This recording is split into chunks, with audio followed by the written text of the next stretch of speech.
We're home at last on the Great Plains of Nebraska. Throw away the maps, turn off the GPS. We don't need them anymore. We are near the shore of the Missouri River in Nebraska City, a town of about 7,289 souls in the very southeastern corner of Nebraska.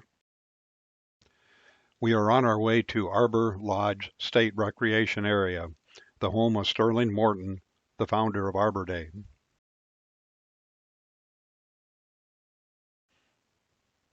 Nebraska City has wide brick streets lined by porches with large attached homes, at least one of which has dinosaurs on its roof. What? What? Huh? Come join us aboard the prairie schooner the Hideaway. Yep, of Sailing Hideaway fame, although no fortune. Sterling created this 1-acre grove in 1881 to prove to the governor that white pine trees could grow in Nebraska. This log cabin was built in 1890 by the Old Settlers Association, of which Sterling was a member.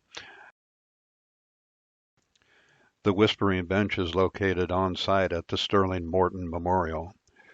Built in 1905, the bench is a bow-shaped stone structure of about 50 of my feet at its opening. The bench has two brass reliefs, one depicting the myth of Apollo and Daphne, and the other of the Treaty of Table Rock with the Pawnee Indians in 1857. It is adjacent to a playground full of kids being kids, so this will be a good test for the bench. Linda is at one end and I'm at the other. Pretty amazing, isn't it? That's for sure. And I can still hear you. We can have a conversation here this far apart where you would not really be able to hear if we were talking in a normal voice, and certainly not if you were talking in a soft voice. Exactly. I'm just talking or reading in a very low tone, soft voice, and normally when I am trying to talk with Matt across the dining room table or in the car even, he has lots of difficulty hearing me because he wears hearing aids. But here, he can hear me 30 feet away, and I'm talking softly. I don't have to speak loudly in order for him to hear and understand me. This is special. Too bad we don't have a whispering bench at home. I don't think this is going to fit in the trunk. It would not fit in the trunk or in our living room. Well, it's really something that this was constructed on purpose. This was designed to be able to do this, and that's a really amazing thing. So, we'll walk around a little bit here, and I wonder, can you still hear me? Yeah. Yeah.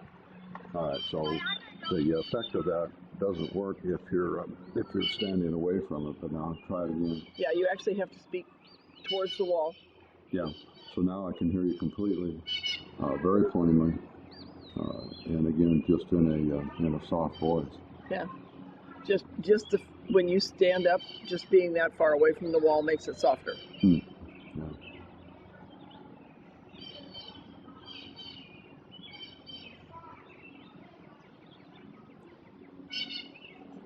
And that's Sterling Morton. He is the father of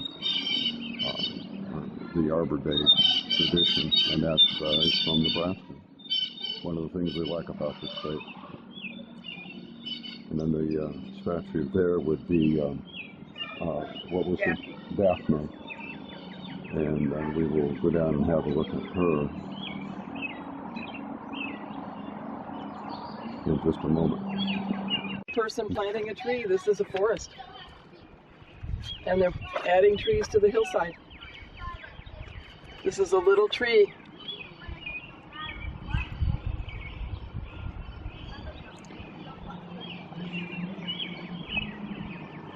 Now, those of you that live in forested states probably think this is kind of one of those duh moments, but it really isn't. If you live out here in the plains, trees are something that's very important. They're very valuable, and they're not that common, even though we're in a beautiful park here today. These trees were planted just specifically for this idea. We should be able to go find one. I know it had a tag on it that it was planted in 1830, and it's still very healthy today. We're going to go down to that statue now. I see we got some people coming. According to Greek mythology, Apollo, the god of hunting, music, and poetry, offended Eros, the god of love, by mocking his archery skills. Eros retaliated by shooting 2 arrows. One hit Apollo and filled him with insatiable lust for Daphne. The other hit Daphne and filled her with abhorrence for all things romantic. And there's the tragedy. Daphne went to Gaia, Mother Earth, for help. Gaia sent Daphne to Crete, leaving a laurel tree in her place.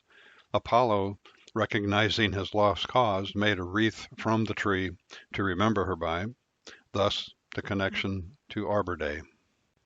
The relief is from a large painting that's in the mansion. It depicts the signing at the Treaty of Table Rock. To the left, part of the picture is General Denver, and then the Morton family. Sterling Morton and his new wife Caroline arrived in the recently formed U.S. territory of Nebraska in 1855. They moved into a 4-room frame house that Morton converted to a 30-room mansion to house his entire family.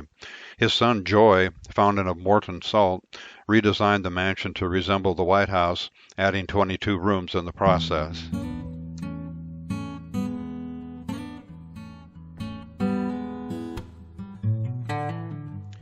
Sterling learned the publishing business from his grandfather and later became the editor of the Nebraska City News and founded a weekly periodical called The Conservationist.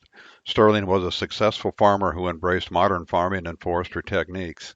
He so strongly protested the cutting of healthy trees for the Christmas holidays that he had become the father of Arbor Day is a given. The mansion is a record of how one family lived in the mid-1850s into the early 1900s. What sets the mansion apart from normal museums is that everything in it belonged to one family. Acquisition of outside items was not necessary. There was much we did not observe, trails we did not walk, experiences that must wait for another time.